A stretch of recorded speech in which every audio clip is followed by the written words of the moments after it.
Well, we know what that noise is, don't we? That noise is coming from this nest up here, where I don't know if we'll be able to see them inside the nest, but there are, can you see them? I can't see them. Well, I can see a few things moving, but they're in the little crevice in the middle there. There are two little babies.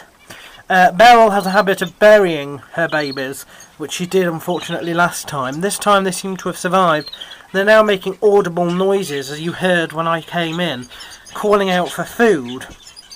So they're very, very young still though, so we've got a while before we need to sort of, you know, before anything happens there. But, whoops, smaller in here than it should be.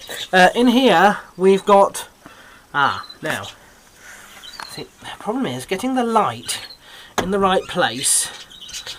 If I can just sort of move around like that, you might be able to see in. There's the eldest. Obviously, by the looks of it, a female there. White. She's got a white plumage already. Then there are two males which are down here, which are sort of blackish.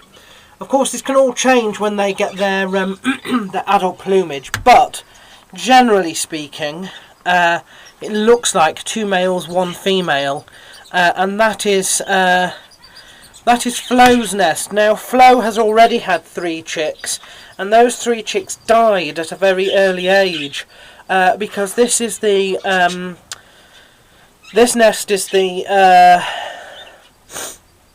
incestual pair for this year. So they all died. I think they had some sort of hemorrhage, internal hemorrhage, because when I was looking at them before, and this is in one of the other videos in fact, I was turning them over to, you know, make sure that they were okay, and they had gone funny colours on their sort of chest and their lower abdomen, and I think they had some sort of well, hemorrhage within their digestive tract. Now, I'm going to try and get these out to show you, but I think I might have to take them inside for that. So let's have a little look at these chicks. I'm going to try and get them out. That's usually the best way. Whoops, where are they? None of them want to come out, you see. There's one. Look at all of these. Well, we'll look at him first. He is the youngest, I think. Get the, whoops, pick him up a bit here. You can see, there we are.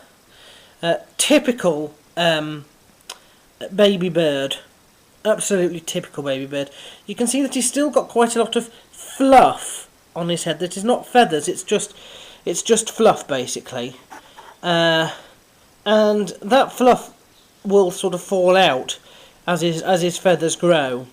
He is just about sort of perching. I don't know if you can see his little foot down there. He's trying, but he's slipping a bit, and you can still sort of see his crop when he extends his neck, his crop with the food in round there. So he's being well fed. Haven't heard him make much noise, to be fair. Put him down there. Oh, there we are. That was the noise. That was his little noise. He's obviously trying to get back into the nest. I'm going to see if I can get the other two out now.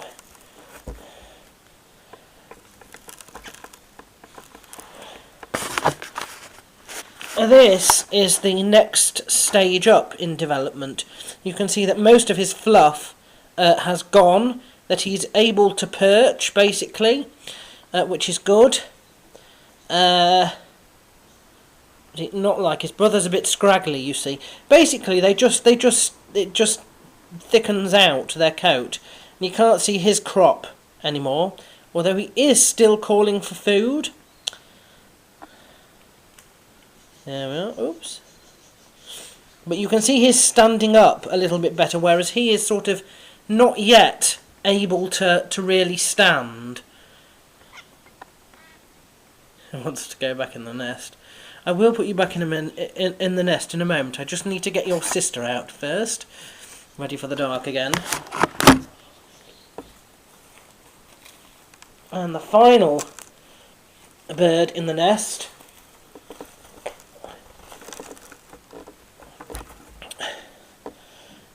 And she can actually flutter a little bit. And there she is. Beautiful little bird, and she does flutter, standing totally able on her own, unaided. There's a little sort of feather there beneath her foot, but she can. Desperate to go back into the nest, this little one, but she's almost at the stage where she needs to fledge. I would guess sometime this week probably. Got a little bit in her eye, which is causing her a little bit of concern. There we are. So there we are. Those are the 3 chicks, and I'm sure we'll be naming them soon, no doubt. Now I need to sweep all this back into the nest, all this shit, and put them back in the nest and put it back out before the parents realise it's gone. They're all having baths outside at the moment, so I thought I'd take that time to do this. Let's have a look and see if we can find where is he?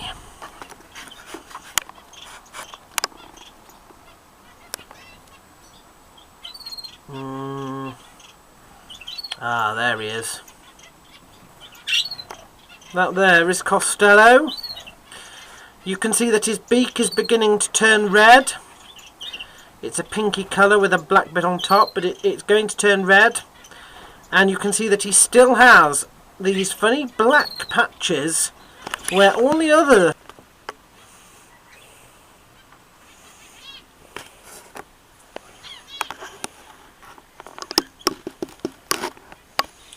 so that's Costello there. Now you can see that the adult plumage is beginning to come through. He's still very fluffy on his back, you know. Very fluffy indeed. But he has finally dropped his wings. So he's now holding them in the right place. Because you remember I called him Little Cube when he was younger. Yeah, so his black cheeks that you can see there, they should turn red ordinarily. And when I mean red like like the sort of orangey red of that male up there. But there is a genetic disposition known as the black cheek, where those patches appear in the male, but and in the female, in fact, sometimes, but they remain black. They don't ever go orange. And of course there are differing levels. I mean, that Brincer, who is down there, I can't zoom in any further, looks like he has no orange patches at all, but he has very, very slight orange. You can't see from this distance, but if he was to come closer you would be able to see slight orange. So sometimes it shows and sometimes it doesn't. You can already see how big he is compared to the owl finches. Those are fully grown owl finches. He is now, size-wise, a fully grown zebra finch, and he's quite big. He is quite big. He's as big as last year's brood now already. So they're all out there enjoying the rain.